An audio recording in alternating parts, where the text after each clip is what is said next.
Good morning. In this video, we are going to discuss about uniform bending method and derive the expression for elevation at center of the beam. Let us consider a beam of length L supported on two knife edges A and B, that is AB is equal to L.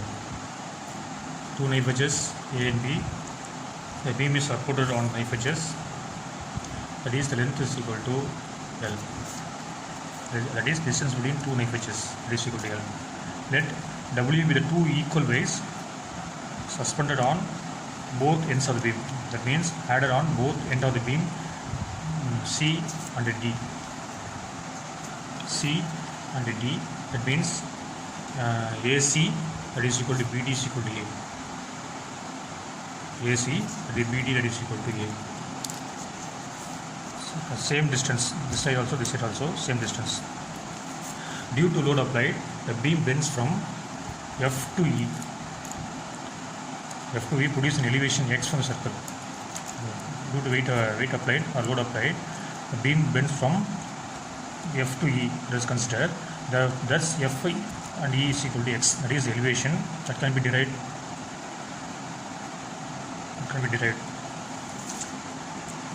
That means the elevation produces form a circle. From that, you will consider a circle. With this point here, and consider a circle from this line. It means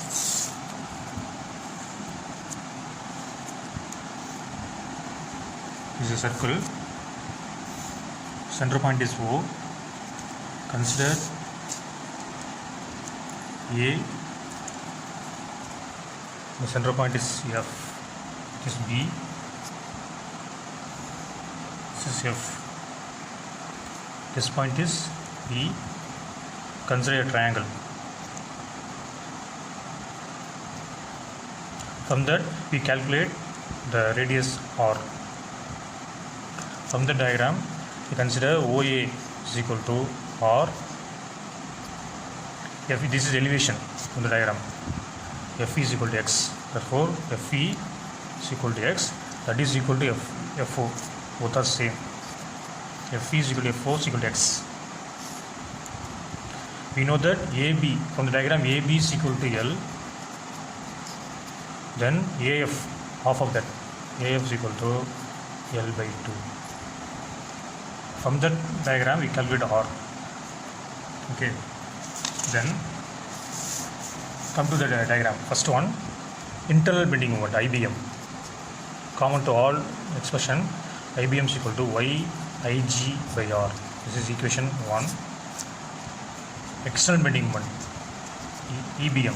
In this diagram, the weight depends upon the beam, depends upon W weight, and the elevation produced this time this end and this end. So the elevation distance is A. W into A. This is responsible for the external bending moment. Under equilibrium condition,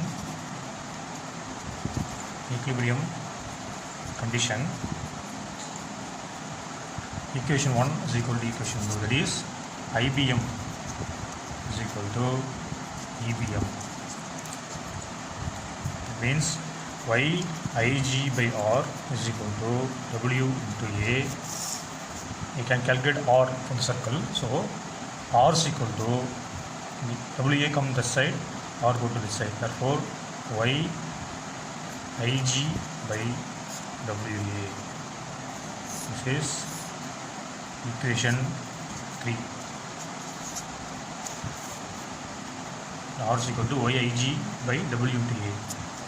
For calculating R, consider the circle from the diagram. Let us consider a triangle, this triangle, small triangle,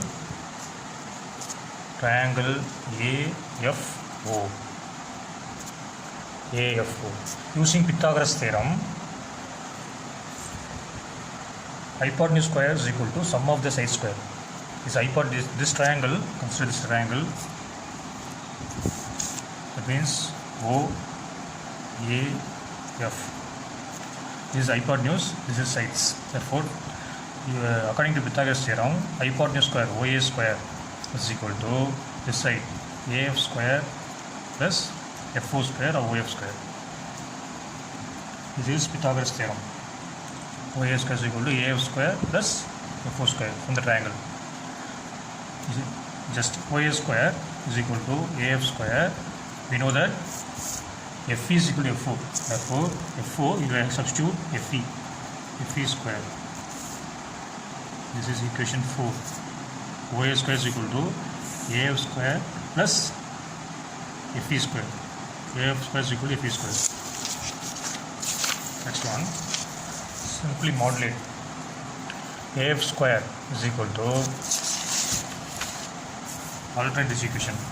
AF square is equal to OA square minus FE square. The equation AF square is equal to FE square go to the side. Therefore, AF square is equal to OA square minus FE square. Then the small alteration in the term, taking FE square common. FE common, for that OA square, there is no FE, therefore come FE common this side, minus FE square is taken one down, therefore FE. Multiply this, you can do the same equation. Without altering the equation, put small change. FE, multiply FE, OA square, multiply FE square. Therefore, AF square is equal to FE whole bracket OA square by FE minus FE. This is equation 5. Now you substitute this value. That means OA is equal to R, FE is equal to X, then AF is equal to L by 2, then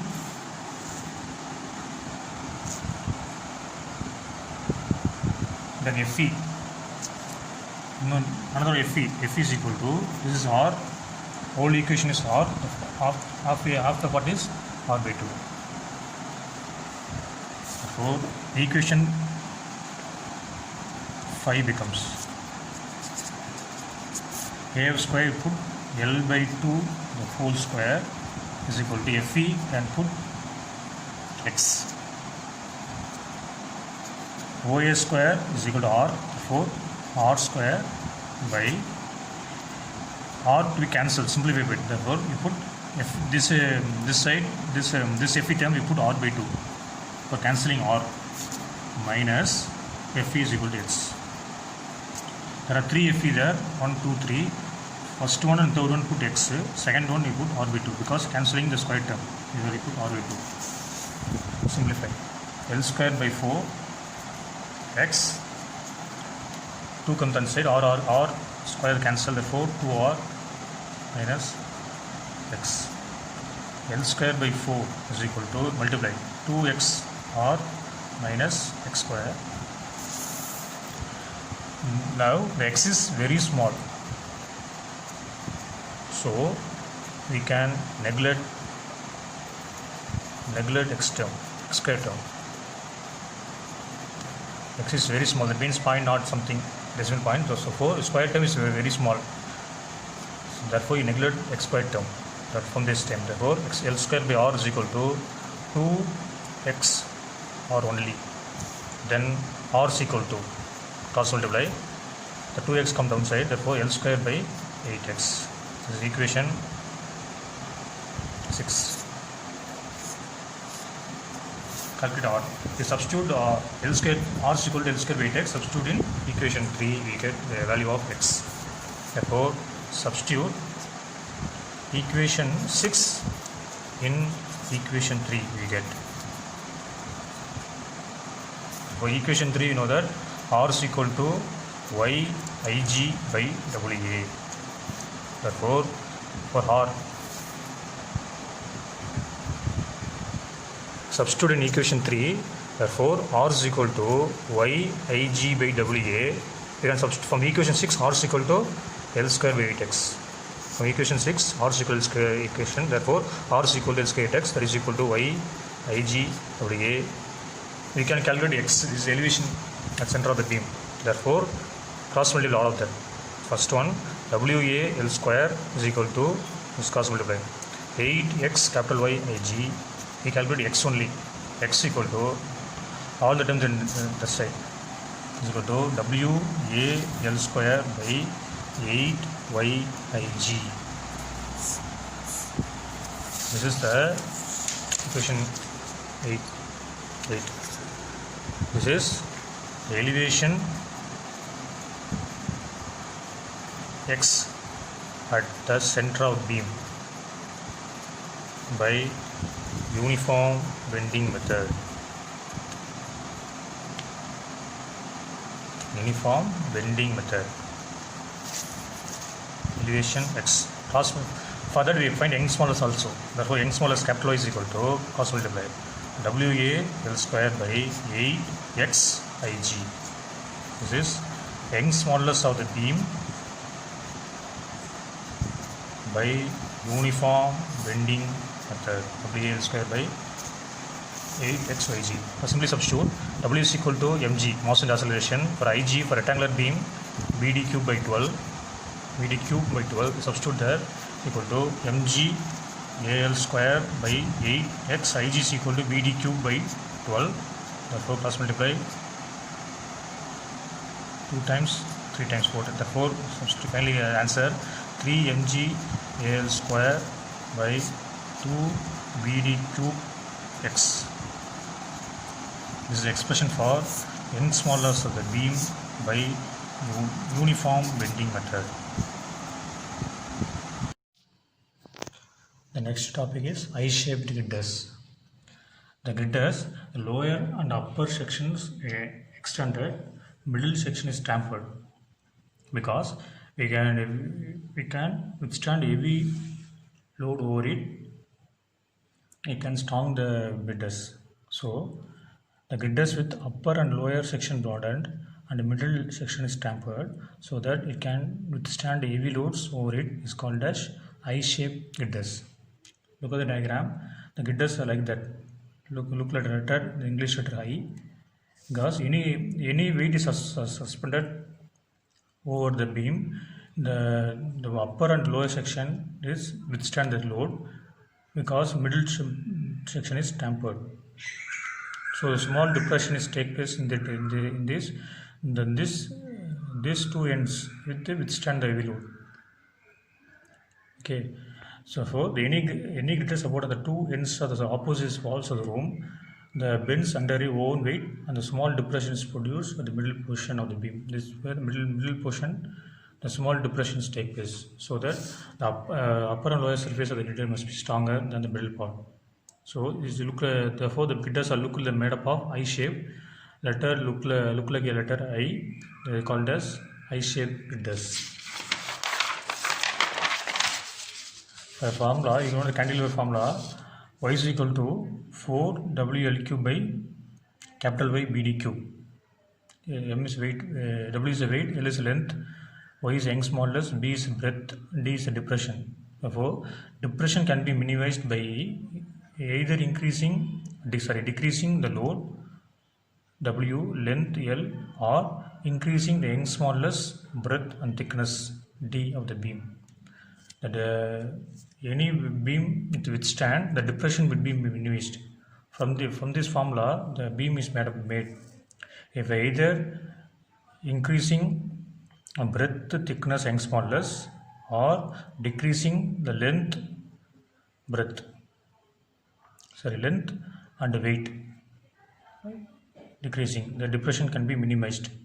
From that formula, the beam can be constructed by the engineers. Then application of I-shaped girders. The I-shaped girders are used in construction of bridge over the rivers, in the production of iron rails in railway tracks, supporting beams in ceilings in the buildings, construction of iron beams in dam construction. When constructing the bridges, the engineers use the girders to bear the weight to avoid the bending of bridges, because bridges will be suspended over the girders. Similarly, wherever the weight is suspending the girders will be used to avoid the bending and supporting weight over it. For example, if the engineer construction the beam, supporting beam is like that. From that, then like that. The gridder is manufactured in another way and suspended over the beams. This is like that. Similarly, put all the construction beam. The weight is applied over it. A small depression is take place here. They withstand the heavy load over it. This gridders is known as I-shaped gridders. I-shaped gridders is looked like a letter I. First you construct the beam like that. The gridders is placed in above the two beams. Next one like that. This gridders is known as I-shaped gridders. Thank you.